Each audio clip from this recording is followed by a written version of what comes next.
folks, this is Vicki from patternprincess.com. I wanted to show you today how to work the stitches for this Summer Breeze shawl. It's just a pretty triangular shawl that is worked from the top coming down. This is where it starts, and you can see we have rows of double crochet, and then we have rows of double crochet with spaces in between. And of course I let the yarn do all of the color changing for me. This is a beautiful yarn. It's a fingering yarn. The one I happened to use today was the Cotton Kings Twirls, and this one here does have 874 yards, and you see the color is number 10. It just comes in a color number 10. I did use an size H crochet hook, so I did use that for this project. It's just lovely. What I'm going to do first, I'm going to show you how to crochet this with a little bit bigger yarn, because I think sometimes this yarn can be very hard to see the stitches in. And this, once you get past row 7 on this this crochet shawl, then it's a repeat, sometimes of row 3, sometimes 7, and sometimes 6. So I'll have the directions for each row and repeating row in the free pattern on the website. So make sure that you check out the website. I'm looking at my notebook here. Here's all my notebook with my notes. This is how I keep track of it. There are 55 rows in here. And of course the last 5 rows are repeat of row 3. And so I'll make sure I have all of this information in our pattern for you. So I'm going to get going here. I'm going to show you on this Caron Simply Soft first how to do this. I will, after I show you how to do the first few rows here, I will also work it in the skinnier yarn, just so you can see what it looks like. In case you've never tried a fingering yarn, you can kind of see how it is to crochet with it. But I absolutely love, love, love the results. So light, so airy, just beautiful. And the flow is wonderful. Oh, and there was one more thing I want to tell you now that I see it. So when you lay the shawl flat, I don't know if you can see, this here, it bunches up just a little bit. Like it's, because you have the some rows here where it's a little bit, what would you call it, sturdier. And then here it's a little bit more open stitching. Well, then that means that this here might be pulled a little bit. So if you're trying to make sure, if you see this happening as you're going, it's okay, mine did too. And the further you get out, the more noticeable it is. I don't know if you can see right here. You see it kind of like rolls a little bit. I'm going to pull that out, but that's okay. This one here kind of bubbles a little bit. But as you can see, if you take a look at the styling photos I did on the website, so you can see it there, you can see the bubble a little pretty good. If you look at those, it's hardly noticeable. And because it's just such a beautiful flow to it, and that part's wrapped around in every which way anyway. So I just kept going when I noticed it happening. So it didn't bother me at all. So if that bothers you, you may have a better solution for it than I did. So I'll be back with the pattern here. Okay, we're going to get started here. Got to get my slip stitch on here. And of course, put your slip stitch on any way that you know how. This is the way that my grandma taught me. I just wrap it around my fingers, and then I pull one loop through, and there's my slip stitch. And the reason we want that, of course, is to be able to tighten it up on the shank of the hook here as we need to. So you could start this with a magic circle, but because there's going to be a lot of wear and tear in this area, I made sure I started this with a chain 4, and then I slip stitch into the first chain to make a circle. So we're going to chain 4. 1, 2, 3, 4. Now we're going to slip stitch right back into that first circle, that first chain, and we're going to create our circle. And I'm going to move this out of the way. And now we're going to, our next stitches, it's hard to show you here, we are going to work right here inside of this circle, right here. See that? We're going to work inside of there. So the first one we're going to do is chain 3, which counts as a double crochet. 1, 2, 3. Yarn over, and then we're going to do 3 more double crochet in this circle. So we're going to put our hook in the circle, bring it through, yarn over, come through 2 loops, yarn over through 2 loops, and that makes a double crochet. We're going to do that 2 more times. Put it in the circle, yarn over, come through 2 loops, through 2 loops, and 1 more. Okay, so now what we really essentially had, even though this was a chain 3, remember that counted as a double crochet. So now it's 1, 2, 3, 4 double crochets. Now we're going to chain 2, 1, 2. Then we're going to yarn over, and right back in that same circle we're going to work 4 double crochets. We have 4 double crochets here. We've chained 2, which is going to be the middle of the shawl. So we need 4 double crochets on the other side to be symmetrical. Does that make sense? Here's 1.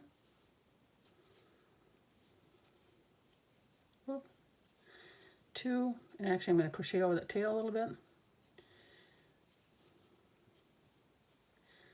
3, and this tail eventually you would weave in and then trim. Okay, so here is the first start of your shawl. There is row 1. We have what essentially is 4 double crochet on each side and 2 chain spaces in the middle. Okay, so now we're going to turn it. Now we're going to do a chain 3. Get my yarn out of here. 1, 2, 3, and this is always going to count as a double crochet. All right, and then we're going to yarn over, and in that same stitch we're going to do 2 double crochets because we're going to make this bigger in each row. 1, 2. Then we're going to double crochet in the next 3 double crochets. So yarn over, and here's 1, 2, 3. There's your 3 double crochets. Okay, and then in this chain 2 space from the previous row, we're going to work a double crochet, a chain 1, and a double crochet. So we're going to yarn over and do a double crochet, chain 1, and a double crochet. And then we're going to work the next 3 double crochets. So here's 1. I should say a double crochet in each of the next 3 stitches. That would be better. And then here is 3. And then in the very last stitch right here, remember this was our first chain 3 over here, we're going to do 3 double crochet, and then that'll match the other side. You always got to think about whatever you're doing on one side of those middle chains, you're going to do on the other side, so they will match on both sides. 2. So if it's off in count on one side, double check the other side. Okay, and here we go. So now we should have a total of 14 double crochet and 1 chain space. So let's count. We have 1, 2, 3, there's our first 3, 4, 5, 6, 7. Now on the other side we should have 7, right? Because there's our chain space. 1, 2, 3, 4, 5, 6, 7. All right, we are now done with row, let me see, that's going to be row 3. No, row 2, pardon me, row 2. This is row 2. And then we're going to move on to row 3. Okay, row 3 is going to be a repeat of row 2. So again, we do our chain 3, 1, 2, 3, and then 2 double crochets in that same stitch.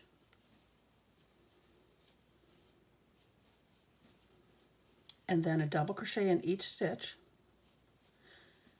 all the way to the middle. Whoops, I didn't catch all the yarn. I do love the Caron Simply Soft, but sometimes you really have to be careful and make sure you get all of the yarn strands because it has a tendency to separate, but it is lovely and soft. Okay, and then 1 more, and then in the middle we work our double crochet, chain 1, double crochet, and then a double crochet in every single one after. Oops, my yarn tangled.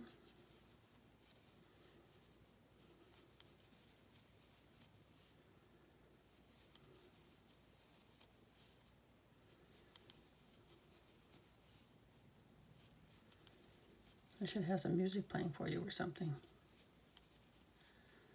Okay, now we're down to our last 3 double crochet, and sometimes on that top chain stitch it kind of gets tight on me and I have to really poke my hook through there. All right, 3 is done. And I'm going to continue on with rows 4 and 5 because it's just a repeat of row 3. And then in rows 6 and 7 is where it gets a little bit different. And then I'll have shown you all of the rows that are used to make this lovely shawl, okay? Okay, I have just completed row 5 and we have 32 double crochets and 1 chain space in the middle right here. Okay, do you see the row of chain spaces right here? Right there down the middle, okay? So this is row 5 done. Now we're going to move on to row 6.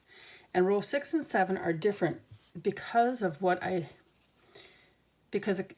on one side we're going to crochet right up to that middle space, and the other one we're going to like do a chain 1 and get to the middle space. So it works either way. And I think that it's easier to do it, just have a little bit different, do it this way, and know it's okay to have it different, okay? So what I did is a chain 4, which is a double crochet and a chain 1. So chain 4, 1, 2, 3, 4. Then I'm going to yarn over, and right in the same space, I'm going to do a double crochet. Okay, then I'm going to chain 1 and untangle my yarn. Well, I don't know why I always get a tangle when I'm on camera. Yarn over. We're going to skip this next stitch right here. We're going to skip that stitch. See this? Skipping that stitch, we're going to this stitch. The next stitch, we're going to double crochet. Chain 1. We're going to skip that stitch. We're going to the next stitch. Okay, we're going to yarn over. Chain 1. Skip this stitch. Go to this stitch. Chain 1, skip, go to the next. Chain, skip, go to the next. I'm going to do that all the way to the center. Chain 1, skip, go to the next. Chain 1, skip, go to the next. So here was my dilemma. I couldn't do a chain 1 and skip 1 and then, well gosh, there's no other double crochet to go to. So what I ended up doing is there's 1 stitch that remains before the previous row. So I didn't worry about that stitch. I just kind of like skipped over it for now, okay? So what I did is I did a chain 1 and then I skip this stitch here, right? This double crochet. And then I'm going to go right into that previous row chain 1 space and work 2 work a double crochet and a chain 2. So I had to make sure I was saying this right. Double crochet, chain 2, and then we're going to go right back into here and work a double crochet. Okay. And so then this side is done. Now we're going to repeat on the other side. So remember, whatever we do on one side, we do on the other. So now we do a chain. We're going to skip that first stitch. So we're going to the next stitch, and we're going to do a double crochet. And a chain 1, skip this, double crochet. Chain 1, skip the stitch, go to the next. And I'm going to work all the way to the end. Chain 1, skip 1, double crochet, chain 1, skip 1, double crochet. As you can see, this you can really clip along nicely once you get going on this pattern. 1, 2, here we go. And then chain 1, skip this 1, and then we're going to work in this top chain stitch of that first chain 3. We're going to work a double crochet, a chain 1, and a double crochet. And so now I'm going to lay this flat and have you look. So check this out. It works on both sides, okay? So this was row 6. So when I say to repeat row 6, the only difference between like 6 and 7 is going to be whether you skip this stitch right here or not, okay? But it all works. It all works. Okay, we are now moving on to row 7. So row 7 is going to be a chain 4, 1, 2, 3, 4, yarn over, and then in this first gap that you see, I'm sorry, the first chain 4, I should explain, counts as a double crochet and a chain 1, okay? Then we move to the gap, and we're going to do a double crochet,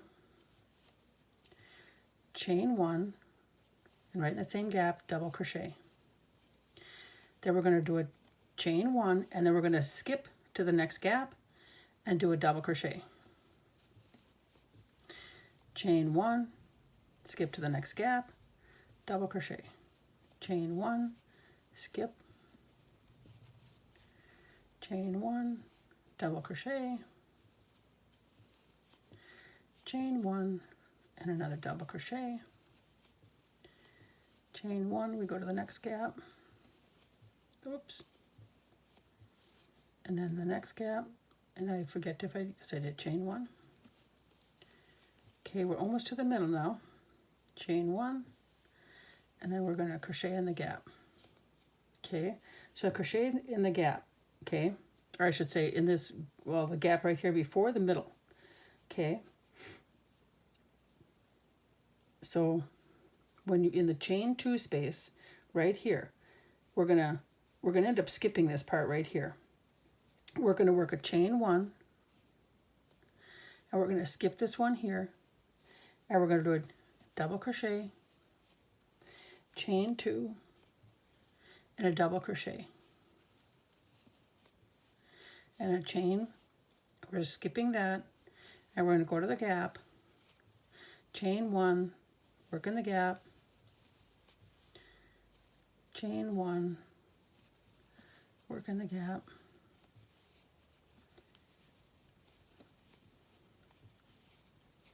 and we're almost to the end.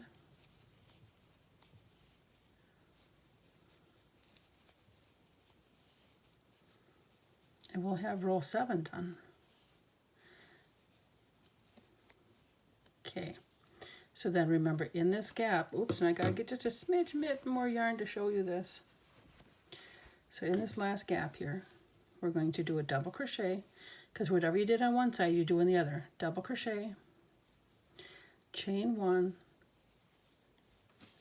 double crochet, chain 1, and then actually to keep it a little bit the same looking, let's put it this way, I went right in the stitch, and I put the last double crochet right in the stitch, just like I would have started the other one.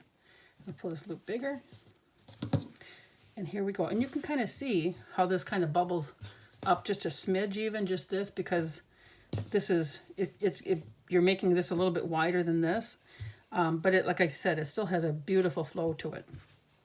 And here's our middle stitches all lining up, and you can see the edges.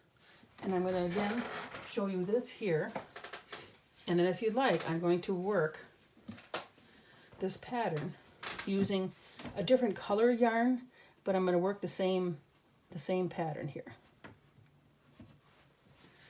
And see, here this is. See how this lines up? I'm going to turn this upside down for you so that you can see this all lined up. And that's where you would be on this shawl. Isn't that pretty? And I'm going to show you using this thin yarn. This is what this is made from. 4 strands of like thread-like yarn. I'm going to show you how to work this. Okay, I have done up to row 5, and this is using that really thread-like fingering yarn. I'm going to try and show this really close. You can see that there's 4 little strands. 4 little strands of yarn. See that? But it makes the most gorgeous shawls. And actually, this yarn that I have left over here, well, actually, I'm not sure if it's left over yet. I'm using this particular skein to make a market bag. And oh my goodness, is that coming out gorgeous. So I'll end up sharing that eventually here too. So anyways, I had this yarn to be able to show you, but it's just beautiful. So I'm up to row 5. So you can see how it is to work with this fingering yarn. It's not as bad as what you think, because I think I'm using the H size hook and not a smaller hook, I'm able to see my stitches a little bit better. So we're going to do our chain 3, and then see, you can see that stitch. There's your first stitch, and you put your 2 double crochet right there. There we go, and it's the same. The only thing I'd say is when you find your next stitch, so here's the next stitch. Instead of putting your hook closer to this side, I put my hook closer to that side of the stitch because there's a little bit more of a hole right here, and it's easier to get your hook through. So, and of course, as I'm working along, I move my fingers to help hold the yarn as we, you know, my left hand's helping with the whole process too. Whoop, and there's one little thread. Make sure you get all the little threads each time. And there's another one. Okay. And then we'll just continue to go, and you can see how this is to work with this fingering yarn. But it's not as bad and not as scary as what I had thought. I mean, I really thought, oh gosh, how am I ever going to make anything out of this? But those yarn skeins, those yarn cakes are so pretty, and they have such beautiful colors that, gosh, I needed to figure out, oh, okay, I got to take the plunge, I've got to make this, I've got to try this, and I am so happy that I did. I've actually made, gosh, I'm going to say 4 or 5 shawls maybe already. And each one of them, I get them done, and it's just like hotcakes. I mean, well, actually one I gave to a gal, she was just diagnosed with cancer.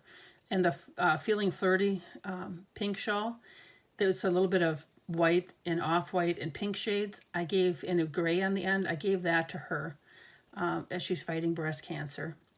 But a lot of the other ones, it's like somebody at work, I brought one into work, and then I couldn't bring it home, and I don't have one myself yet. I guess I'll have to just keep making them. And I try to do a little bit different pattern each time. And there were 2 I did of the Heartland shawl that has this type of yarn, and one was in blue and one was in lavender. And well, that I gave to some friends. I was actually making them on purpose for 2 gals, herself and her mom. Her mom had gone, and dad both had COVID. They had gone through a really tough time. But everybody lived through it. But it's hard when your parents are elderly, and everybody's trying to survive this difficult time right now. And so sometimes getting a handmade thing is just the right thing, to know that somebody's caring about you, somebody's thinking about you, and it's the best thing as a crafter and somebody that makes things by hand. It is the best thing in the world when somebody appreciates your work, and you just see them light up. It warms my heart. And so we're coming to the end here. So I have these 2 stitches left. Okay, I have where we did those original double crochets, those 3. I have this one left and this one. So I'm going to do my double crochet here, and I'll do 3 double crochets in the end. And just like the other yarn, yep, it's hard to see, it's hard to get in there, but you can see it and you can get into it. You just got to kind of force it through there. There it goes. And once you get your first stitch through there, it goes through nice. But like I said, I think it's kind of because I'm using the H size hook, a little bit bigger hook rather than a smaller one, so that my holes are bigger to see and easier to work with. So I'm going to put this down now, and I'm going to show you the both of them. So this one here now is made with a thread-like yarn, and this is through row 5, of course. Now this one was the bigger blue one. Look at the difference. Like, I don't know if you can, but the layering, the feel, this is so light and so lacy. You see how that just rolls, and you can imagine wearing this. It's just beautiful. This is nice too, but it just doesn't have the same flowy feel and lacy feel. So either way, whatever yarn you want to make with this, use on this pattern, I think it would work. But I'm really kind of loving the fingering yarns on this for these shawls. And when I get this done here, I'll get this all posted to the website, and you'll have the free pattern. Please remember to like, share, and subscribe. And thank you so much for watching. And please enjoy the day. Have a wonderful day. Bye-bye.